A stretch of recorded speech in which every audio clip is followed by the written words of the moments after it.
Donc à date, nous avons mené les activités suivantes. Nous avons réceptionné les kits d'enrôlement biométrique qui est au nombre de 98, ainsi que les autres matériaux, les motos des superviseurs qui ont été recrutés tout récemment.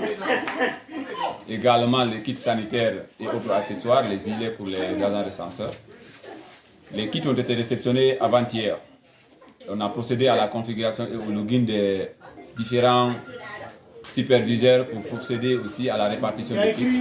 Ce matin, 21 avril 2025, nous avons procédé au lancement officiel des activités du recensement biométrique dans la préfecture de Mali, avec la présence des autorités administratives qui est M. le préfet, qui est la première autorité d'ici. Cela a été fait au niveau de la préfecture à 9 h.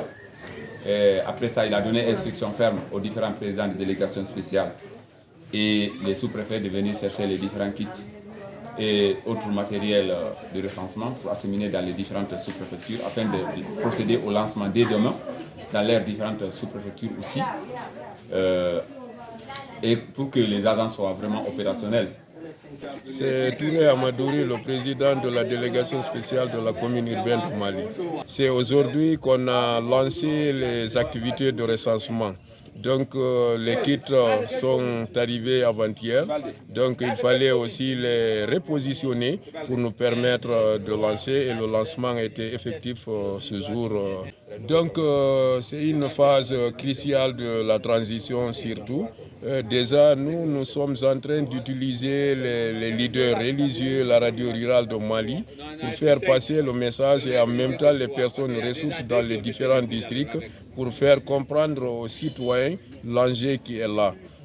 Déjà, c'est un recensement qui va toucher les citoyens de 10 ans et plus. Tout le monde est appelé à se faire recenser parce que c'est à travers ce recensement qu'on peut envisager des activités de développement. Donc, je peux vous donner un exemple.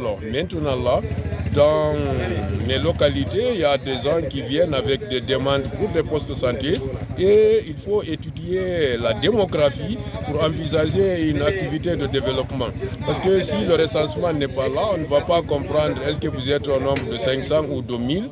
Est-ce que les critères sont là pour vous permettre d'avoir un poste de santé, une école. Donc ça, c'est côté développement.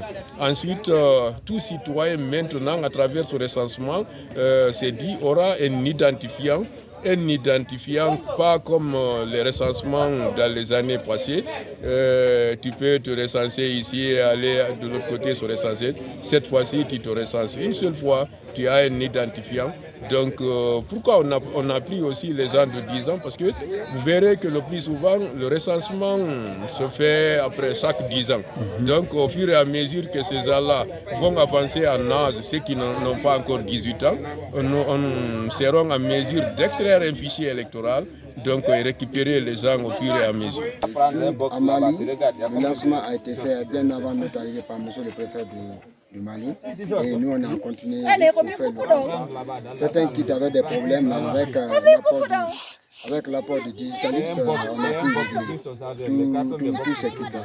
Donc pour l'instant à Mali, tout marche à merveille. En tout cas demain, tous les opérateurs sont déployés sur le terrain pour pouvoir commencer l'enrôlement.